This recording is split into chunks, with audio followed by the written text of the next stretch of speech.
so that was my thinking. I started with the oldest story known to man, or known to humankind, and I started thinking about, well, how do we use this to really position ourselves in a better way? And that comes from Taoism, which is how they interpret the line in between the yin and yang. It loosely translates to something like being in flow, finding meaning, finding purpose, something like that. And that's essentially having one foot in the familiar, one foot in the unfamiliar, one foot in the known, one foot in the unknown, one foot in order, one foot in change. And in reality, what that looks like is if you have what you know organized, structured properly, right? It will allow you to confront the unknown in a much better way, much more effective way. You'll be more resilient, more confident, more aware, right? More excited, more inclined to try new things, to push yourself, to progress and improve and move forwards. So we want to constantly put what we do know into some sort of structure, some sort of formation, so that we can position ourselves properly to tackle the unknown, which is change, which is a guarantee. That's the idea, right?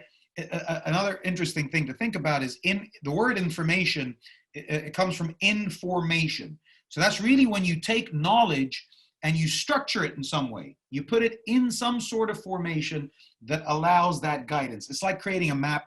It's like giving you a formula in maths. It's like giving you a toolkit or a step-by-step guide. It's that kind of thing. So I started thinking about, well, how do we create a step-by-step guide to tackling the unknown, which is a lot harder than a step-by-step guide to tackling the known, because if you know things, you can just create guides and management tools on the back of it. This is different because we're looking at the unknown.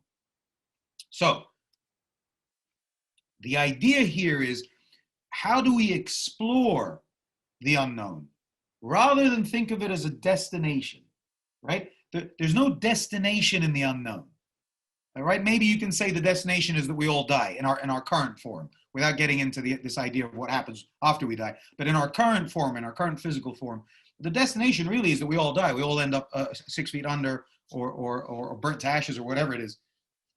Well, everything up until that point is an exploration.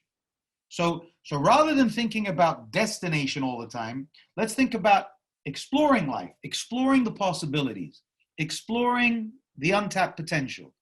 What's possible for me? What else can I contribute? How do I find myself? How do I find my calling? How do I find my place in the world? It's that kind of thing.